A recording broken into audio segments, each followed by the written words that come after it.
Adjacent होंगे अगर तो उनके साथ 1, और जो एडजेसेंट नहीं होंगे, नॉन एडजेसेंट होंगे, वो 0 आएगा आपके पास। लेकिन ज़रा ये नेक्स्ट स्लाइड पे देखते हैं कि हम ये मैट्रिक्स बनाएंगे किस तरीके से, उसके कॉलम और रोज़ कौन कौन सी होंगी। ज़रा देखें यहाँ पे कि ये आपके पास एक ग्राफ है जी, ठीक है जी, ये एक ग्राफ है आपके पास ए बी सी डी। तो इसकी मैट्रिक्स बनाने के लिए सबसे पहले तो ये कितने वर्टेक्स हैं जी, 1 2 3 4 वर्टेक्स। तो सबसे पहले ए बी सी डी, ये इनकी रो में भी वर्टेक्स आएंगे, कॉलम में भी वर्टेक्स आ जाएंगे, आपने जहाँ ये मेंशन कर देने हैं। अब उसके बाद देखें कि क्या ए इज़ एडजेसेंट विद ए है आपके पास, नहीं। आप देख रहे हैं कि कोई लूप नहीं एग्जिस्ट कर रही, तो यहाँ पे एंट्री आ जाएगी आपकी 0, ठीक है जी, ये देख रहे हैं आपके यहाँ पे आ गया 0। नेक्स्ट आप देखेंगे क्या A is adjacent with B, आप देख सकते हैं यहाँ पे कि वाकई A is adjacent with B है, तो यहाँ पे एंट्री 1 आ जाएगी। A is adjacent with C 1, ठीक है जी, A is adjacent with D 1। फिर नेक्स्ट वर्टेक्स आप लेंगे B, B is adjacent with A, yes, B is adjacent with B, there is no loop, so 0। B is adjacent with C, आप देख लें यहाँ पे कि B is adjacent with C बिल्कुल है, तो यहाँ पे एंट्री आपकी 1 आ जाएगी। B is adjacent with D, no there is no edge between B and D, तो यहाँ पे आ जाएगा आपका 0। Similarly for C and D. तो ये फाइनल मैट्रिक्स जो आपके पास बन जाएगी जी, सिंपल ये एंट्रीज पे मुश्तमिल matrix, this will be the adjacency matrix of the graph this जी, ठीक है जी। इसी तरीके से ज़रा ये देखें, आपके पास एक दूसरा ग्राफ है ए बी सी डी, और इसमें ज़रा देखें कि एडजेंसी मैट्रिक्स इसकी ज़रा देखें क्या उसकी इक्विवेलेंट बन रही है हमारे पास, उससे थोड़ा डिफरेंट है कि इसको भी उसी तरीके से सॉर्ट आउट करना है। यहाँ पे हमने A B C D vertex सारे ए बी सी और डी आ जाएगा जी। इसी तरीके से यहाँ पे भी आपने ए बी सी डी लिख देना है जी। फिर वो जो जो आपस में एडजेसेंट होंगे वो सारे के सारे वर्टेक्स उनके साथ तो उनको तो एंट्री 0 डालते जाएंगे, और जो नॉन एडजेसेंट होंगे, मिसाल के तौर पे डी को ज़रा यहाँ पे देखें, ये आपका डी है, D is adjacent with B and C, so D is adjacent with A, no 0। D is adjacent with B, yes 1। D is adjacent with C, yes 1। D is adjacent with D, no, there is no loop, so you will get the 0 है, ठीक है जी। तो ये जो side पे corner पे कुछ note लिखा हुआ है यहाँ पे कि अगर ग्राफ तो सिंपल हो आपके पास बहुत छोटा सा, तो फिर तो आप एडजेंसी वर्टेक्स के साथ भी, सॉरी एडजेंसी लिस्ट के साथ भी काम चला लेते हैं, otherwise you are needed the adjacency matrix है यार, ठीक है जी। तो यहाँ पे एक नोट भी है, इसको भी ज़रा आप देख लें कि ये बहुत ही इंपॉर्टेंट नोट है इस हवाले से कि आप ज़रा देखें ये जो एडजेंसी दोनों मैट्रिसेस आपने बनाई हैं, इनका अगर आप ट्रांसपोज दें तो ये इटसेल्फ इक्वल आएगी, क्योंकि लूप नहीं है, सिंपल है। और दूसरी बात कि इसके जो आप देख रहे हैं कि दोनों की जो डायगनल एंट्रीज हैं, आप देख रहे हैं कि ये 0 आ रही हैं, वजह यह है कि लूप नहीं है, अगर लूप होती तो फिर यहाँ 0 ना होता, ठीक है। तो I have written this one, the adjacency matrix of a simple graph is symmetric, यानी ट्रांसपोज दें तो वही आएगी, and also since there is no loop each diagonal entry will be 0। तो A1 0, A2 0 and so on like this. तो ये है आपकी adjacency matrix of the graph. Next हम चलते हैं मज़ीद इस एडजेंसी मैट्रिक्स के, जब आपको लूप जो है या मल्टीपल एजेस होंगे तो फिर क्या सूरत हाल होगी। तो ये मल्टीपल एजेस होंगे या लूप होगी, तो लूप का तो 1 ही लिखा जाएगा, और जितने मल्टीपल एजेस होंगे, ज़रा इसको आप पढ़ लें कि loop at vertex V I is represented by 1। तो मल्टीपल एजेस तो जितने होंगे आपके पास उसके सामने एंट्री वही डाली जाएगी, ठीक है ना जी। तो ज़रा इसकी एग्ज़ाम्पल आप देखें यहाँ पे ये ग्राफ है, ये है एडजेंसी मैट्रिक्स ये, लेकिन यहाँ इस ग्राफ में multiple loops, sorry multiple vertices, so edges और लूप अलाउड है, ठीक है। तो बिल्कुल उसी तरीके से ए बी सी डी आपने कॉलम को दे देना है और ए बी सी डी रो को भी दे देना है, जितने भी वर्टिस हैं आपके पास, ये स्क्वायर मैट्रिक्स होगी एडजेंसी ऑलवेज। अब ज़रा देखें कि क्या A is adjacent with A, no, there is no loop, so 0। दूसरा देखें कि क्या ए जो है ये बी के साथ एडजेसेंट है, ये देखें बिल्कुल बी के साथ एडजेसेंट है, और कितने मल्टीपल एजेस हैं ये देख रहे हैं, 1 2 एंड 3। तो यहाँ आपने 3 लिख दिया, वहाँ पे 0 1 एंट्रीज थी प्रीवियस एडजेंसी मैट्रिक्स में, लेकिन यहाँ पे चूँकि लूप्स भी हैं और मल्टीपल एजेस भी आपको इजाज़त है, यहाँ पे यू आर अलाउड। तो यहाँ पे ज़रा देखें कि अगर मल्टीपल एजेस होंगे तो फिर एंट्रीज आपके पास 2 3 4 5, how many multiple edges are there, you will have to write that one. अगर सेकेंडली देखें, एक और हम देख लेते हैं कि बी विद ए जब आप करेंगे, यहाँ पे सेकेंड एंट्रीज यहाँ पे आना, इस रो में आपने डालनी, ये रो वाइज एंट्रीज होंगी। Be with A is there are 3 multiple edges. B with B, there is no loop with B, so you have to put 0. B with C, so there is only one edge between B and C. You are seeing here, ये आप देख रहे हैं। इसी तरीके से next आप देखेंगे इस रो को, अगर आप देखें तो C with A, क्या ये एडजेसेंट है? नहीं है, बिल्कुल C यहाँ पे है, आप देख रहे हैं, और A यहाँ पे। फिर C with B, ज़रा देखें आप, C with B, this only connected through one edge, ठीक है, यहाँ पे आपने 1 लगा दिया।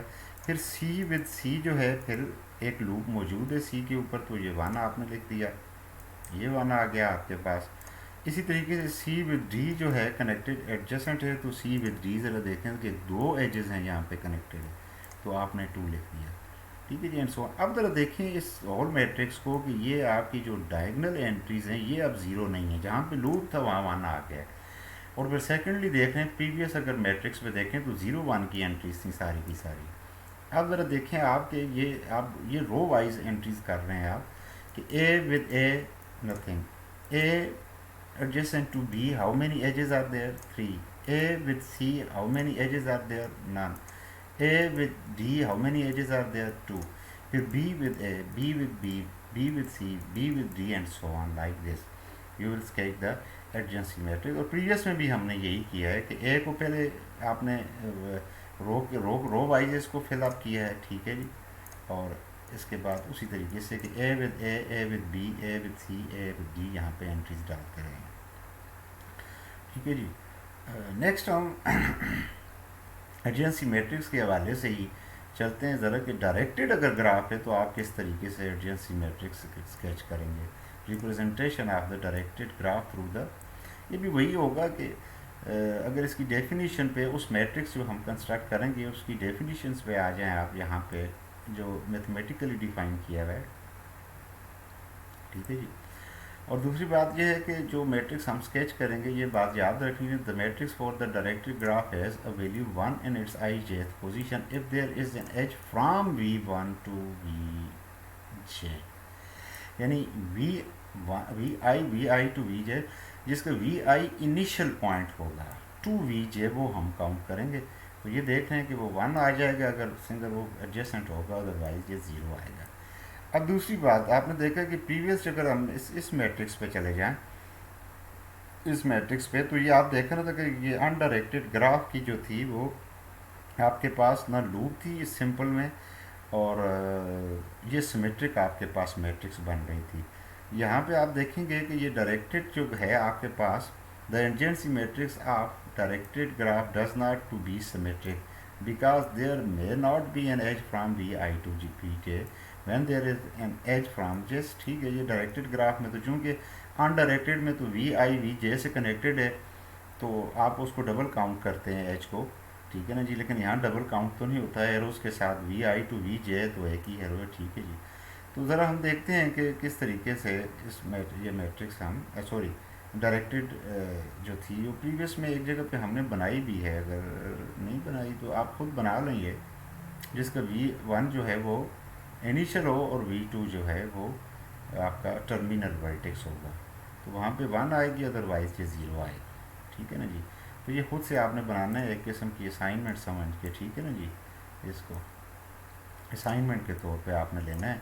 और यहाँ पे मैंने आपको समझा दी है कि किस तरीके से आप इसकी बनाएंगे मैट्रिक्स, ठीक है ना जी।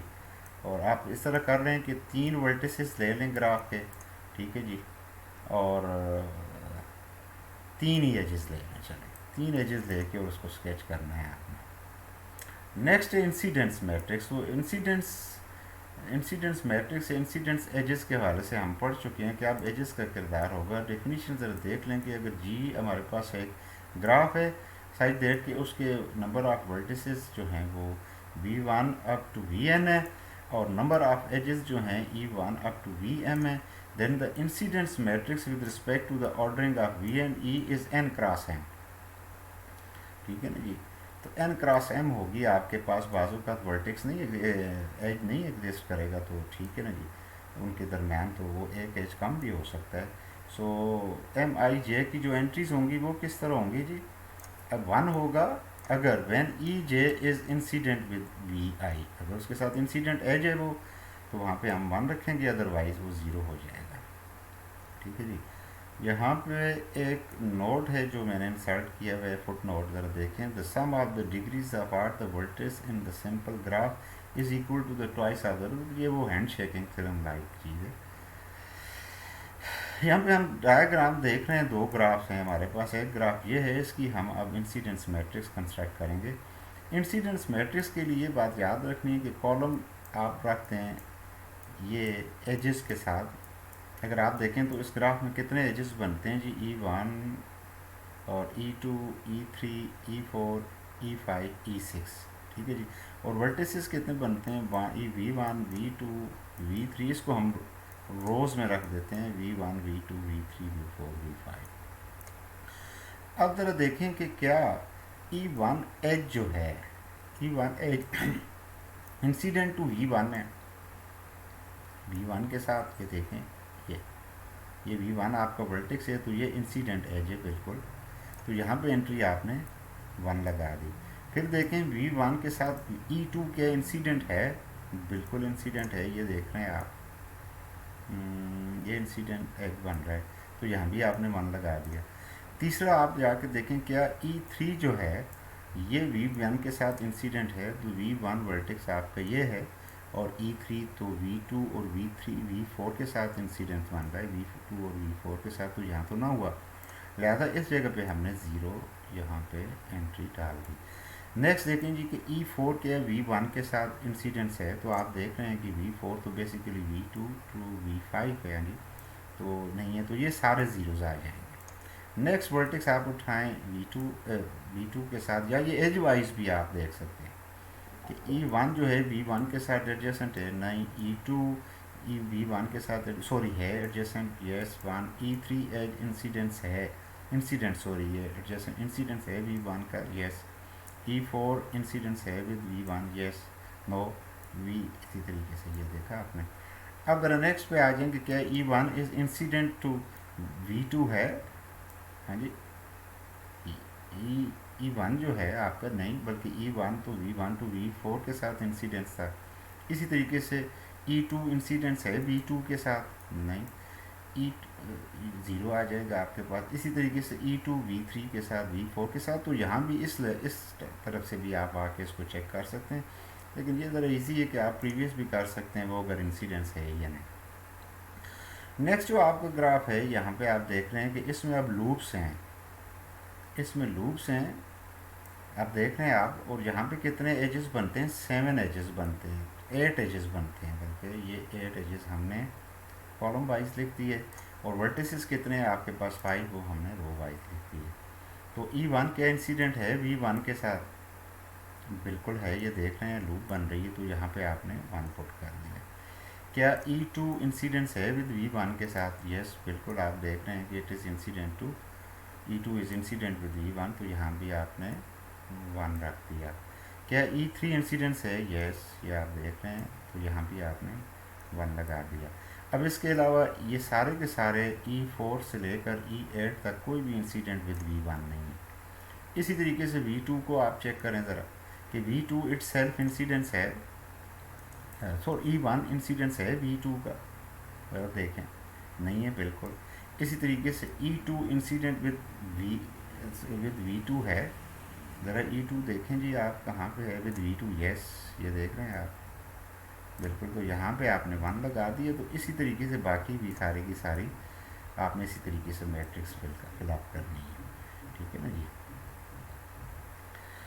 नेक्स्ट जो है आपका टॉपिक, जो कि पावरफुल टॉपिक है, आगे भी आप चल के देखेंगे कि इसके ऊपर इसको आगे बहुत प्रोलॉन्ग किया जाएगा। ये बड़ी यूज़फुल टर्मिनोलॉजी है, जिस तरह के आप स्ट्रक्चर वाइज देखते रहे हैं, आइसोमॉर्फिज्म ग्रोस में था, रिंग में था, ठीक है जी, यहाँ भी है कि दो ग्राफ्स जो हैं आपके पास वो किस वक्त आपस में आइसोमॉर्फिक होंगे। So in terms of graph, let us suppose कि we have graph g equal to this v1 v2। तो दो ग्राफ हैं v1 g1 और g2, आपके पास दो ग्राफ्स हैं, ठीक है जी। और we will call it that they are isomorphic if there is the bijective mapping between the vertices of g1 and g2, यानी v1 to v2 bijective mapping हो, वन वन करस्पॉन्डेंस हो, ठीक है जी। और फिर दूसरी बात जो है ये इंपॉर्टेंट है कि if A B is adjacent in जी1, सपोज़ कि आपके पास जी1 ग्राफ है जी, ये आपका, ठीक है जी, और जी2 ग्राफ बन जाता है आपका ये, ठीक है जी। और इसमें कुछ वर्टिसेस हैं, लेट अस सपोज ये देख रहे हैं आप। पहली बात तो ये होगी कि ये आपस में अगर सबसे पहले तो वन वन करस्पॉन्डेंस हो ना, वन वन करस्पॉन्डेंस आपके पास सपोज ये है, ठीक है जी। फिर दूसरी बात ये है कि ये अगर दोनों ए और बी, सपोज ये ए और बी हैं आपके पास वर्टेक्स ग्राफ जी1 में, ये आपके पास जो है मैपिंग एफ ऑफ ए आ गया, ठीक है जी, इसको मैं कह देता हूँ, ये आपके पास मैपिंग एफ है, ठीक है जी, ये एफ ऑफ बी है। अब होगा ये है कि ये आइसोमॉर्फिज्म होने के लिए G1 और G2 को हम कहेंगे आइसोमॉर्फिज्म है if there is the bijective mapping between the vertices of two graph. And second thing is if these two edges are adjacent then their images should be adjacent. ये जो बात कही जा रही है कि if A B are adjacent in G1 if and only if f of a and f of b are adjacent in G2 for all a b, such a function f is called an isomorphism। तो और अगर दो simple graph आपस में, ये दो graph आपस में आइसोमॉर्फिक नहीं होंगे तो हम उनको नॉन आइसोमॉर्फिक कहेंगे, ठीक है ना जी। तो ठीक है, तो अब यहाँ पे ये जो एक पॉइंट मैंने लिखा हुआ है कि ग्राफ आइसोमॉर्फिज्म बेसिकली कितनी पॉसिबल वेज होती हैं, हमें ये भी पता चल जाती है कि हम सिमिलर ग्राफ स्केच कर सकते हैं उनकी वर्टिसेस को डिस्टर्ब करके या चेंज करके। तो ये ज़रा देख लें आप कि graph isomorphism is the phenomena of existing the same graph in more than one forms, ठीक है ना जी। तो ये उसी तरीके से कि आइसो मीन सेम और स्ट्रक्चर वाइज ये बिल्कुल सेम होते हैं। वो आपको नज़र आएगा कि वर्टेक्स बाज़ औक़ात आगे पीछे हो सकते हैं, लेकिन उन वर्टेक्स की डिग्रीज और वगैरह वगैरह को आप तरह हम नेक्स्ट स्लाइड पे जाके चेक करेंगे कि क्या सूरत हाल इन डेप्थ। यहाँ पे फिर एक मैंने फुट नोट लगाया है, ज़रा आप देखें कि कोई भी अगर आपके पास सिंपल ग्राफ जी है तो कितनी एटलीस्ट डिग्री उनके वर्टिसेस की हो सकती है। ये फ्लोर फंक्शन है और ये सीलिंग फंक्शन। तो द मोस्ट डिग्री किसी भी वर्टेक्स की वो क्या हो सकती है जी, 2m/n हो सकती है, ठीक है ना जी। अगर m उसमें क्या है, एजेस हैं, और n उसके वर्टिसेस हैं, ठीक है जी। तो ये आपके लिए एक्स्ट्रा मैंने यहाँ पे डाली हुई चीज़ें कि चलें ये टर्मिनोलॉजीज़ आगे चल के आपको काम आएंगी, ठीक हो गया जी। अब ये चीज़ आ गई कि हम इसको आइसोमॉर्फिज्म को चेक किस तरह किया जाएगा। ये आसान तरीका नहीं है कि किसी दो ग्राफ्स को आप इमीडिएट या एट अ ग्लैंस कह दें कि ये आइसोमॉर्फिक है। अब it is a bit difficult because it involves the bijective mappings कि how many isomorphic to this graphs are the, कितने ग्राफ्स हैं जो इसके आइसोमॉर्फिक हो सकते हैं, या ये क्या आइसोमॉर्फिक हैं आपस में या नहीं, इनको भी चेक करना मुश्किल है। ये ज़रा पहला नोट आप पढ़ लेंगे, it is difficult to determine whether two simple graphs are isomorphics using the brute force के वन बाय वन किसी चीज़ को स्किप ना करना, एक एक चीज़ को दोनों ग्राफ में चेक करें। तो ये तो ज़ाहिर बात है अगर 5 वर्टिसेस भी होंगे तो सबसे पहले तो 5 फैक्टोरियल बाइजेक्शन आप उस पर डिफाइन कर सकते हैं, n factorial 1 to 1 correspondence with having the n vertices. तो ये कुछ है, आगे चल के इस एल्गोरिथम के बारे में भी यहाँ पे मैं ये मेंशन हाईलाइट करके इसको छोड़ रहा हूँ कि हम जब उनकी आइसोमॉर्फिज्म फाइंड आउट करेंगे एंड सो ऑन तो देखेंगे आपके किस तरीके से किया जा सकता है। लेकिन कुछ चीज़ें हैं जो बहुत ही अहम है कि हम जब देखना चाहते हैं कि दो ग्राफ्स हमारे पास आइसोमॉर्फिक हैं कि नहीं, तो इमीडिएट एट अ ग्लेंस कुछ चंद चीज़ें हैं जिनको हम कहते हैं ग्राफ इन्वेरिएंट्स। ये देख रहे हैं आप, ग्राफ इन्वेरिएंट उसके ज़रिए भी पता चला सकते हैं कि ये आपस में आइसोमॉर्फिक हैं कि नहीं। और उसमें कौन कौन सी चीज़ें, ग्राफ इन्वेरिएंट्स में तो बहुत सारी चीज़ें आ जाती हैं, कुछ मैंने यहाँ पे मेंशन कर दी हैं, ठीक है जी। वो मतलब नंबर ऑफ़ एजेस दोनों के सेम, नंबर ऑफ़ वर्टिसेस दोनों के सेम, अच्छा जी, डिग्रीज, ये जो है list of degrees of the vertices in non increasing order, ये इंपॉर्टेंट एक टर्मिनोलॉजी है जो आपको नई लग रही होगी, ठीक है, जिसको डिग्री सीक्वेंस कहते हैं। ये किसी भी ग्राफ की जो वर्टिसेस हैं उनकी डिग्री सीक्वेंस है। मतलब पहला वर्टेक्स जो है वो डिग्री 3 का है, दूसरा वर्टेक्स जो है वो डिग्री 2 का है, फिर एक वर्टेक्स जो है वो डिग्री 1 का है। तो ये डिग्री सीक्वेंस उसकी हो जाएगी आपके पास, डिग्री सीक्वेंस उनकी सेम होनी चाहिए in the shape of the non increasing order, ठीक है जी। अब कुछ आ जाती हैं यही चीज़ें सफिशेंट या नेसेसरी कंडीशन परफॉर्म करती हैं। अब नेसेसरी कंडीशन ग्राफ की आइसोमॉर्फिज्म में जो है वो आ जाती हैं आपके पास। सबसे पहले जो आ जाती है आपके पास वो आ जाती है कि यहाँ पे number of vertices should be the same, ये आ जाती हैं आपकी नेसेसरी कंडीशन में पहली। दूसरी आ जाती है आपके पास number of edges in both the graphs are same. और तीसरी जो है आपके पास आ जाती है कि वो डिग्री ऑफ सीक्वेंस उस ग्राफ की। और चौथी चीज़ आपके पास आ जाती है कि if a cycle of length k is formed by the vertices this in one graph, then the cycle of same length must be formed by the vertices of f of v1 f of k1 in the other graph as well। ये चार चीज़ें necessary condition में है, लेकिन ये बात ध्यान में रखनी है कि ये चारों चीज़ें भी फुलफिल करें तो हम ये नहीं कह सकते कि वो ग्राफ आइसोमॉर्फिक होगा, चूँकि ये नेसेसरी कंडीशंस हैं, सफिशेंट नहीं है, ठीक है ना जी। तो ज़रा हम नेक्स्ट में हम देखते हैं कि सफिशेंट कंडीशन में है और ये बहुत इंपॉर्टेंट है, इनमें से एक भी फुलफिल करेगी तो हम ये श्योरली कह सकते हैं कि वो आइसोमॉर्फिक होने के चांसेस हैं, ठीक है ना। Two graphs are isomorphic if and only if their complement graphs of isomorphic. तो कॉम्प्लीमेंट ग्राफ तो आप पढ़ चुके हैं। दूसरी बात कि दो ग्राफ्स आइसोमॉर्फिक होंगे अगर उनकी एडजेंसी मैट्रिसेस होंगी आपस में, ठीक है जी। और थर्ड वन जो है ये मैं सिंपल लिख रहा हूँ, यानी कि चंद कंडीशंस मैंने यहाँ पे जो हैं डाली हैं आइसोमॉर्फिज्म के लिए, सफिशेंट के लिए और इसी तरह नेसेसरी के लिए। अभी तक हम यहाँ तक रेस्ट्रिक्ट रहेंगे और आगे चल के देखेंगे कि मज़ीद अगर टर्मिनोलॉजीज़ कोई हमारे हाथ लगती हैं तो वो भी इनमें ऐड कर लेंगे। तो two graphs are isomorphic if their corresponding subgraphs obtained by deleting some vertex of one graph and their corresponding images in the other graph are isomorphic।